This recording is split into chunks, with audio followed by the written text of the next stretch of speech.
I was just leaving the imaging center having my, annual mammogram. And if this is your first time here, make sure you like and follow this page. And on my car, I have those sticker, advertisements of Never Date Just One book cover. So a lady saw it and she was like, "Excuse me, ma'am, I saw the thing on your car." She was like, "What is that?" And I was like, "Well, I'm a certified coach and I wrote a book, Never Date Just One." And it's a movement that I began to help women learn how to properly roster date so that they can stop putting all their eggs in one basket, getting their feelings hurt, and don't get to their results that they want to, which is marriage. And they can just stop, putting their emotions into stuff and just learn how to date and compare one man to the other. Because how are you to find the one if you only have one? Like, what is you're comparing him to, right?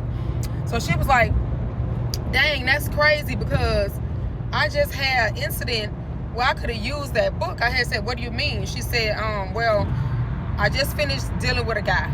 I guess she's no longer dealing with him. She says that she had met him on a dating app, and he came off as nice. Remember I told you about them guys?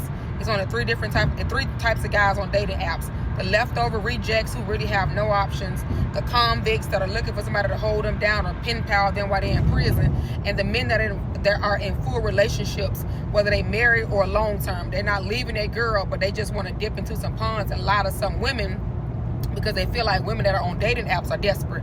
So she said, but yeah, I got with a man, and when we first started talking, it was initial conversation. We was chatting in the inbox, and we found some commonalities.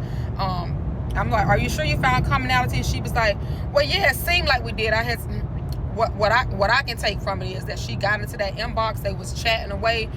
She started talking about her past relationships or what she didn't get from other men. This man was making notes, so the blueprint to F her over and what he needed to do to love bomb her. But anyways, she said, so they chatted for a couple of weeks, and then they went on their first date. Okay, so they went on a date. And when they went on a date, it was an exciting date where she ended up spending too much time with him, listened to his conversations, involved alcohol, and she ended up taking him back to her place, and she slept with him that night. Wrong thing to do. But anyways, you won't know until you get into it. So I'm like, "Well, dang, that was quick." She was like, I was like, "Well, what were you expecting after that?" She was like, "Well, I was expecting him to actually want, more with me." But she was like, he did stick around, but it seemed like he would only call me up on the weekends, like maybe like Friday or Saturday night, and hit me up and then come spend some time with me. We'll go out, he'll spend some money, then it ended up us going back to his place. I'm going back to my place to have sex. But after that, I wouldn't hear from him like Sunday through Thursday. I said, okay. But I said, "Did you ask him about why you didn't hear from him Sunday through Thursday?" She was like, "Yeah, well, he told me that he'd be working overnight. He sleeps throughout the day. He'd be tired." So I'm like, okay, all right. So anyway, so she said months done went by, and she ended up getting a text message to her phone from a number she had never seen. And a woman had sent a picture of a text message conversation, and the question the lady asked was, "Are you fucking my husband?" Now, she was taken aback because she didn't even know the man was married. But of course, like I said, there's only three types of guys on a dating app: the married and the men in full relationships are there.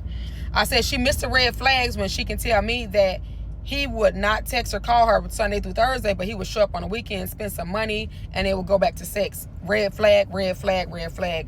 The wife ended up telling him that he's not working right now, so the live that he would be up working, he's not even doing. And the wife, like I said, apologized and felt bad and told her that she was one in many that her husband has run this game.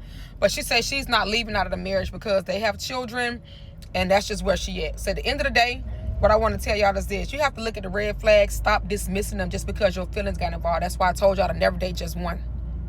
I told you to get a copy of the book.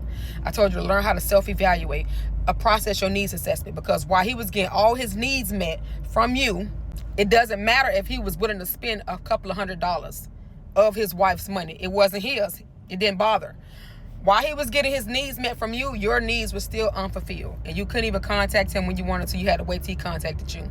Stop missing the signs, okay? The red flags, when they pop up, there is no reason for you to put them down. You're not going to get another version of him. You're going to get exactly what he gave you.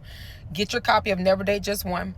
Do your self-evaluation. Do your needs assessment. Stop going into dating, trying to put all your eggs in one basket for a man that probably isn't even all the way single and may not even want to be with you like that. Follow for more.